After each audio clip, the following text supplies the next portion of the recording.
За сайн байцгаана уу. За та бүхэндээ өөрийн мэддэг мэдээлэл контент хүргээд даруй сар гарan болсон байна. Тэгээ манай одоо миний YouTube сувг та нарт таалагддаг үздэг болол одоо энэ ганзам төмөн жаргал гэдэг энэ YouTube сувгийн маань subscribe хийгээрэй. Тэгэх юм бол би одоо та нарын subscribe хийсэн тоогоор илүү их урам авч илүү их мэдээллийг болол хүргэх болно. За өнөөдрийн сэдв нэг юм болсон. US Канадын худалдааны дайн гэж. За албан ёсоор дайн дэвтлээ гэж бол хэлж болохоор. За бид нар мэдж байгаа бол 2 сараас хойш манай Трамп ах маань Тимка ага маань худалдааны одоо тариф оногдуулж эхэлсэн. За хамгийн эхлээд бол Мексик, Канада, Хятад гуравт бол тариф оногдуулна гэж. За Канада ямар ч байсан Хятад 10% тарифыг ихний ээлжинд оногдуулаад Мексик, Канада хоёрыг болоод 3 сарын 2 ингэж сунгаад жоо хугацаа өгье боломж өгье гэх. За тэгээд дараа нь болохоор 4 сарын 2 гэдэг хугацаа өгсөн байж. Тэгээд 4 сарын 2-ноор маш том хүлээлтүүд бол хөрөнгө оруулагч нарт явагдаж байгаа. Юу вэ гэхээр Трампын засаг захиргаа бусад улсуудад ер нь ямар тариф тавих юм? Одоо худалдааны тэнцвэржүүлэлт гэж яриад байгаа байхгүй юу? Энийг тавина гэдэг байгаа. Дээрээс нь Канада, Мексик хоёрт ямар татвар таних вэ гэдэг ийм зүйл ярьсан байж байгаа. За тэгээ энэ удаа өгчөдрийн байдлаар манай Трамп ах маань импортоор орж ирж буй машин 25% татвар оногдуулна гэдэг ийм мэдээлэл хийлээ. За энэ дээр Канада бол нэлээд хатуу байрсаар илэрхийлж явах шиг байна. Та нар мэдсэн болвол сая энэ 3 сарын эхээр Канада ерөнхий сайд Justin Trudeau гэж хүн байсан тэр солигдсон. За энэ хүний хувьд бол аваад үзвэл за баг G7 дотор хамгийн удаан ерөнхий сайд хийсэн хүн байсан. Энэ хүн солигдсон байж. За тэрний оронд Канада гэдэг нэг юм хүн суусан байж байгаа. За энэ хүн юу гэж хэлж байгаа нэхэр бид нар хатуу арга хэмжээ аавна. Бид нар бол зүгээр өнгөрөөхгүй бид нар бол одоо энэ 25% тарифт чинь ижил одоо тариф оногдуулах асуудлуудыг ярина гэж үзээд ямар ч байсан 155 тэрбум долларын бараан дээр тариф оногдуулахар болж байгаа шүү. Гэхдээ энэ хэсэгчлэн яаж явах уу гэдгийг Трамп яаж ярьсан, ямар шийдвэр гарснаас хамаарч бид нар яаж тавих уу гэдгийг бол хэлэлцэнэ гэдэг юм зүйлийг ярьсан байна. Тэг ямар ч байсан өнөөдөр Канадын засгийн газар хуралдах шүү байна. Өнөө орой Монголын цагаар Тэгээ энэ дээр ер нь бол энэ Трампын автомашины салбарт 25% тариф оногдуулна гэдэг дээр ямар арга хэмжээ авах вэ гэдэг зүйл бол ярих юм шиг. За тэгвэл хэдүүлээ худалдааныхын талаас нь аваад үзье л та. За Америк, Канада хоёрын худалдаа. Ер нь бол Канада, Америкийн нэгдсэн улс хоёр залгаа учраас хамгийн том экспортлогч, импортлогч улс байдаг. Энэ хоёр гадаадын эргэлтийн байдал. За одоо энийг харахад нийт худалдааны эргэлт нь 22 онд бол жишээ нь 556 тэрбум, 21 он 665 тэрбум, 22 онд бол 778, тэгээд өссөн нэмэгд 23 онд бол за 24 оны судалгаанд бол харан гараагүй юм шиг үлээ. 789 тэрбумын одоо худалдаа хийсэн гэж үзэж. За үүнээсээ аваад үзэх юм бол Америкийн нэгдсэн улс Канада руу экспортлж байгаа бүтээгдэхүүн 255 тэрбум төгрөг байсан. Доллар байсан бол Канада бол 300. Ер нь бол энэ худалдааг харах юм бол Канадад ашигтай гардаг. Америкт бол баг зэргийн алдагдaltaй гардаг. Ийм аягийн худалдаа харагдаж байгаа. За энэ бүтцийг аваад үзвэл хэрв хоёр талдаа худалдааны дайн эхлэх юм бол хохирол нь ихний ээлжинд Канадад гарах магадлал өндөр гэж үзэж байна. За тэгвэл Канада Америкээс яг юу аа? За ер нь бол тээвэр хэрэгслийн бүтээгдэхүүнүүд, дээрээс нь тээвэр хэрэгслийн эд ангиуд гэж авдаг гэж. За энэ нийт худалдааны бараг 40% ангаар ажиллаж байгаа. Тэгээ машин механизм, таван төхөөрөмж. За дээрээс нь яг нефтийн бүтээгдэхүүнүүд, химийн бодис ба хуванцар, хэрэглээний бараа, хөдөө аж ахуйн бүтээгдэхүүн, бусад үйлчилгээ, тоглоом, гихмчлэнгийн иймэрхүү бүтээгдэхүүнүүд бол авдаг гэдэг ийм судалгаа хийж байна. За тэгвэл нөгөө талд Америкийн нэгдсэн улс. Эрчим хүчний одоо Канадаас авдаг бүтээгдэхүүн 150 орчим 150-аас 170 тэрбум төгрөгийн эрчим хүчний нефт авдаг.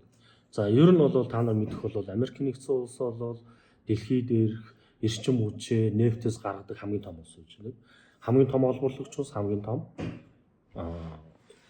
үйлдвэрлэгч импортер авахч улс гэж байна. Тэгэхээр энэний ихэнх нефтийн хувийг нь авдаг улс нь бол яг нь Канада бол орж ирдэг. За тэгээ тээвэр хэрэгсэл, түүхийд, машин механизм, таван төхөөрөмж, хөдөө аж ахуйн бусад гэсэн юм бүтээгдэхүүнийг Америк Канадаас авдаг гэсэн. Тэгэхээр Канад хэрэг худалдааны дан хийх юм бол хамгийн их оролцож магадгүй бүтээгдэхүүн бол эрчим хүчний буюу нефтийн бүтээгдэхүүн байх магадaltaй гэж бол харж болохоор байна. За тэгээ энэ мэдээллийн дараагаар юу яасан байж байгаа. За энэ дэр нэг юм байж байгаа. Энэ Ontario гэдэг нэг бүс нутаг одоо Канадын. За эдний бас энийг хариуцсан дэж бонд гэдэг. Ford билүү? Бонд гэдэг. Нилээн эсэргүүцсэн. За бид нар бол тэ үзнэ. Биднэрт Канадын иргэд хохирол багтай Америкийн иргэд хохиролтой байхаар бид нар одоо тэмцэнэ гэдэг зүйлийг ярьж байна. Ийм зүйл. За тэгвэл хідүүлээ юуг харж үзье л. Автошины салбарыг нь аваад үз. Тэ. За Америкийн нэгдсэн улс бол яг автошины одоо энэ хэрэглээ нь бол жилдээ нэг 16-аас 17 сая орчим машин авдаг юм л. Юу хэрэгэлдэг гэсэн үг байхгүй. Шинээр хүмүүс судалж авдаг машины тоо. За үүний 50% 8-аас 9 сая ширхэг машины гаднаас авдаг. За үүнд Канада 30-аас 35-аас 40% авдаг юм байна. За Мексик бол 25-аас 30%, Япон 15-аас 20%, Герман 5-аас 8%, Өмнөд Солонгос 4-өөс 6%. За бусад улсууд бол яг 2-аас 5%. За үүнд бол нөгөө тасаг зэрэглээ Jaguar, Land Rover, Fiat гэдэг ч юм уу загварууд бол орж ирдэг гэдэг юм гэж. Тэгэхээр хэрэв юунд автомашины 25%-ийн татвар оногдуулах нь хамгийн их дэмэж авах улс машин дээр бол Канада орж ирэх боломжтой гэж байна. За яг автомашины нийт зах зээлийг аваад үзэх юм бол одоо борлуулалтаар нь аваад үзэх юм бол дэлхийд дээр нэг 78.6 сая ширхэг машин борлуулдаг. Үүнийх нь одоо 16-аас 17 саяыг нь Америкт борлуулагддаг. За энэ зах зээл нь аваад үзвэл автошины шинэ зах зээл, борлуулалтын зах зээлийн 20%-ийг Америкт ангаараа эзэлдэг гэсэн маш том зах зээл болчихж байна. Тэгэхээр энэ дээр 25%-ийн тариф оногдуулснараа юу болох вэ гэхээр энэ улсууд орж ирж буй машинууд борлуулалт нь багасж эхэлнэ гэсэн. Америк руу. За ингээд эхлэх юм бол эдгээрч ямар арга хийж байна. Трамп ерөөсөө юм яриад байгаа байхгүй. Жишээ та машин манад зарах чаа бол манад үйлдвэрлэсэн байх ёстой. Өөр улсаас оруулж ирээд заруул гээл тэ. За жишээнд Мексикийг аваад үзье л да. Мексикт одоо жишээ нь үйлдвэрлэж байгаа машин гэвэл Ford, General Motors, Stellantis гэх энэ машинууд байж байна.